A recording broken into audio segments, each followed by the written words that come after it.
지금은 1894년 조선 전라도. 저기 저 강에 서툴게 노를 젓고 있는 소년 사공과 사공의 아버지처럼 보이는 한 중년 남자가 배에 타고 있네요. 보아하니 사공이를 가르쳐주고 있는 것 같네요. 달빛에 강물이 은은하게 반짝거리는 게 참 아름다우면서도 서늘해 보입니다. 무슨 일이길래 사공이까지 맡기고 가는 걸까요?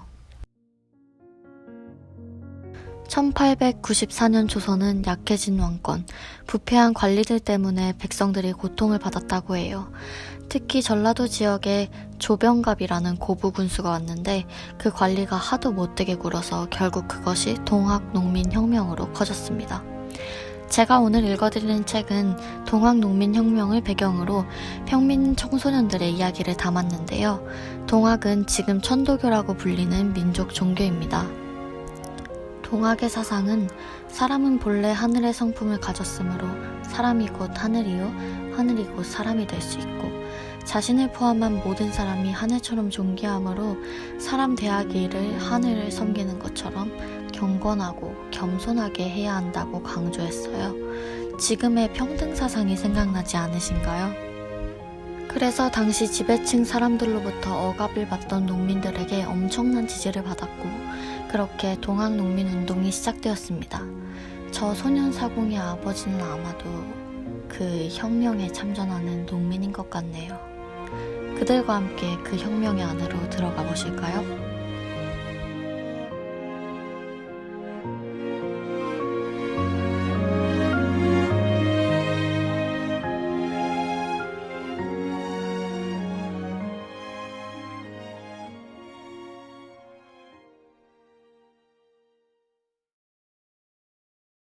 타는 아버지가 전쟁터로 떠날 때는 이젠 다시 안 볼 거라고 돌아오지 않아도 상관없다고 생각했다. 하지만 수많은 사람이 죽고 다쳐나간다는 걸 안 뒤로는 눈앞이 깜깜해졌다. 혹시 소식이라도 들을까 싶어 아버지와 친분이 있는 사람들을 찾아가 보기도 하고 사람들이 많이 다니는 시장통에도 나가보았다. 누가 죽고 누가 다치고 누가 끌려갔다는 이야기는 전해 들었지만 아버지 소식은 들을 수 없었다. 탄이 땔감을 쥐고 마당으로 들어섰다. 할머니와 주는 마늘을 까면서 이야기를 나누고 있었다. 할머니의 얼굴에 그늘이 가득했다. 농민군이 패하고 사상자가 많다는 소식을 전해 들은 할머니는 걱정이 이만저만이 아니었다. 할머니는 손자들에게 내색하지 않으려고 했지만 타는 순간순간 드러나는 불안한 표정을 읽을 수 있었다. 할머니!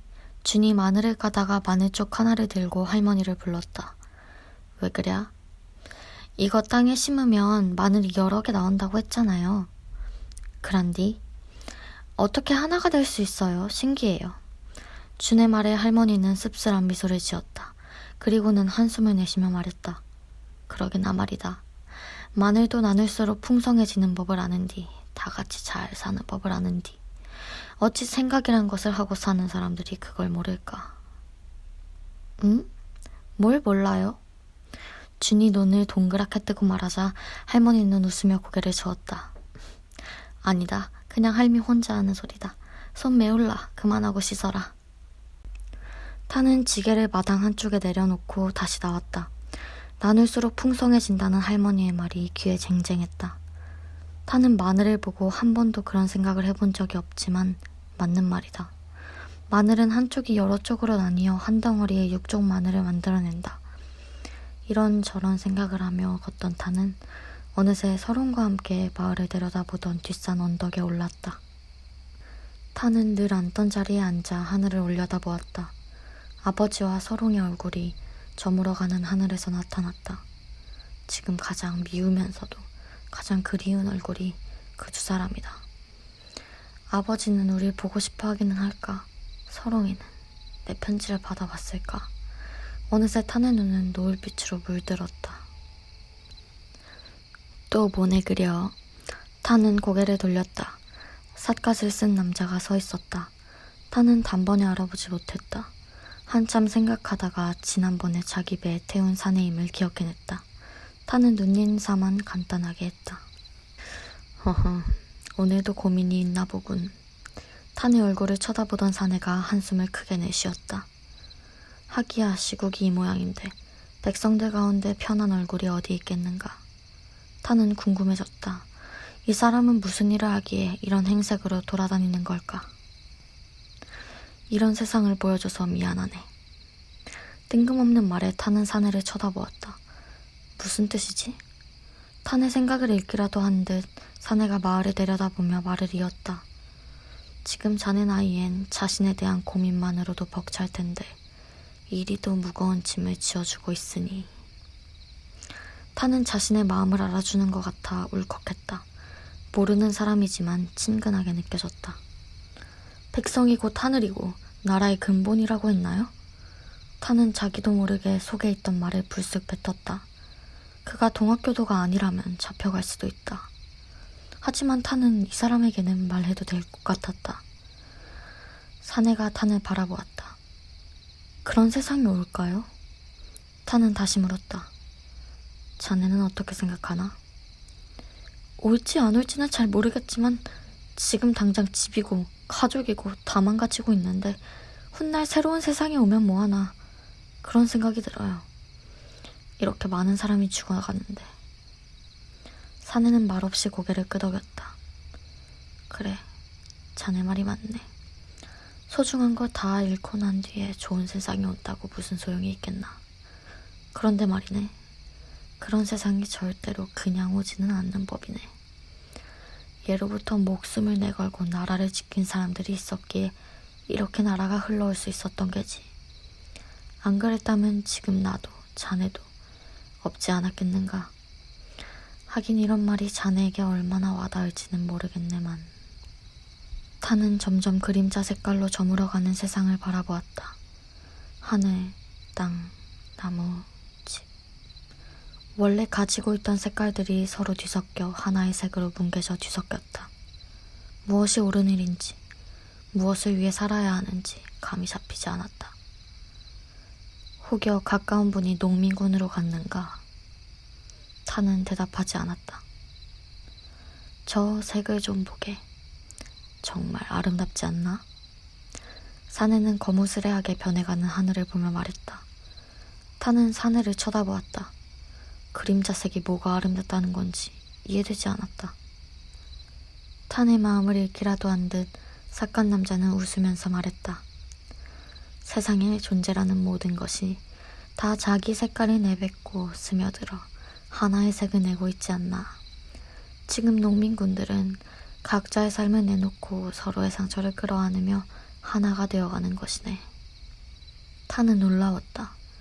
같은 하늘을 보고 이렇게 다른 생각을 할 수 있다니. 나는 외면만 보고 사내는 내면의 깊이까지 본 것이리라. 타는 글을 쓴다고 하면서 거기까지 생각하지 못한 자신이 실망스러웠다. 타는 글을 잘 쓰기 위해 늘 노력했다. 땔감을 할 때도 집안일을 할 때도 특별히 눈에 들어오는 게 있으면 유심히 살펴보았다. 그게 사물이든 어떤 상황이든 상관없었다. 그러고는 그 느낌을 글로 적어 놓았다. 느낌은 오는데 글로 잘 표현이 안 되면 그림으로라도 그려 놓았다. 지금껏 모아놓은 양이 꽤 된다. 나는 지금 일어선 사람들이 결국 자기 자신을 지키는 일을 하는 거라 생각한다네. 그게 곧 가족을 지키고 나라를 지키는 일이겠지. 지금은 많이 혼란스럽겠지만 이 말의 의미를 언젠가는 자네도 알게 될 거라 믿네. 자신을 지키는 일이 가족을 지키는 일? 타는 알 듯 모를 듯한 말 때문에 잠시 생각에 골몰했다. 대장님, 그때 저 아래서 남자 하나가 올라오고 있었다. 그 남자도 삿갓을 썼다. 그는 탄을 경계하는 눈빛으로 쳐다보더니 사내에게 어서 가자고 눈짓했다. 다음에는 좀 더 좋아진 세상에서 만나면 좋겠네. 사내는 자리를 떴다. 타는 그림자색이 더 짙어질 때까지 꼼짝하지 않고 앉아 있었다. 자기 빛깔을 다 내놓고 서로 스며들어 하나가 되는 이 시간이라. 사내의 말이 계속 머릿속에서 맴돌았다.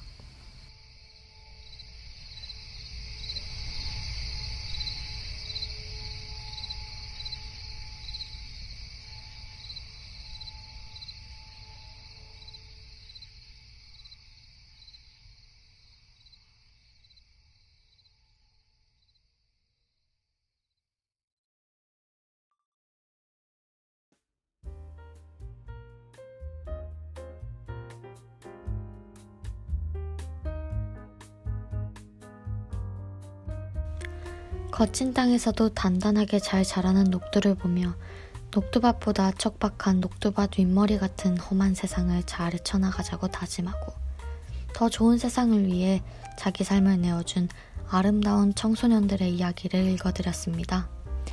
그 이야기가 녹두밭 너머 흐르는 은하수처럼 반짝이는 것 같아 제목이 녹두밭의 은하수라고 하는 책인데 어떠신가요? 저는 책을 읽으면서 같은 청소년인데 참 다른 고민을 하며 살아간다는 생각이 들었어요. 이 청소년들은 하루하루 살궁리를 하며 살아가지만 우리는 생존의 문제보다는 물질적인 고민을 많이 하며 살아가는 걸 보면 참 축복받은 시대에 살고 있는 것이 아닌가 그런 생각도 들고 그래서 그렇게 후세대를 위해 힘껏 싸워주셨던 우리 조상들에게 감사하기도 했고요. 이 책을 읽어보니 혁명의 결과가 궁금해져서 한번 찾아봤는데요.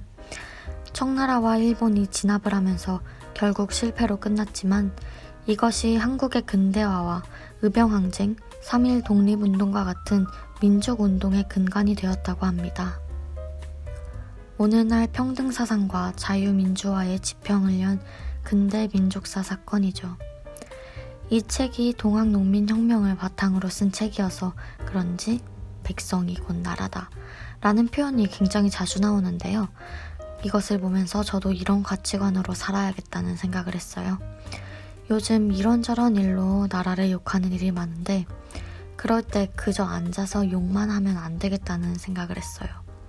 그런 나라를 내가 그리고 이 나라의 미래인 저를 비롯한 청소년들이 바꿔나갈 수 있다는 생각을 해야 하는데 그것이 미약한 행보처럼 보일 수도 있죠.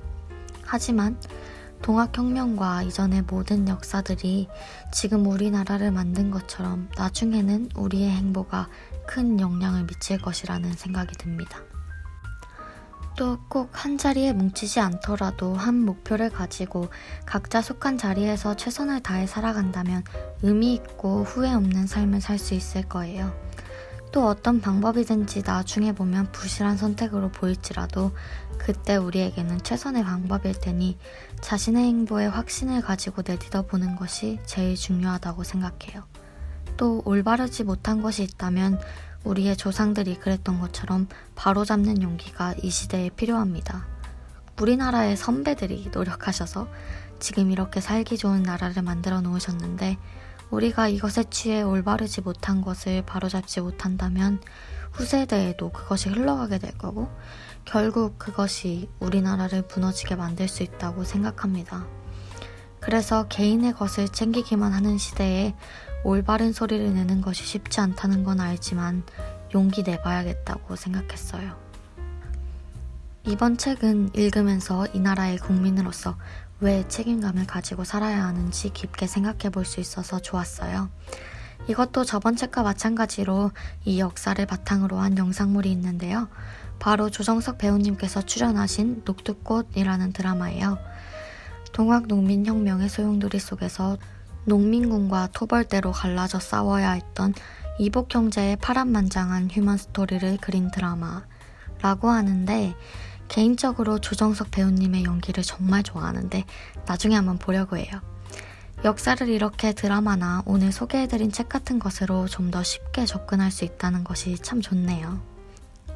그리고 요즘 다시 심해진 코로나 상황으로 모두 힘든데 그래서 그런지 읽어드린 본문에서 다음에는 좀 더 좋아진 세상에서 만나면 좋겠네 라는 대목이 마음을 울렸습니다.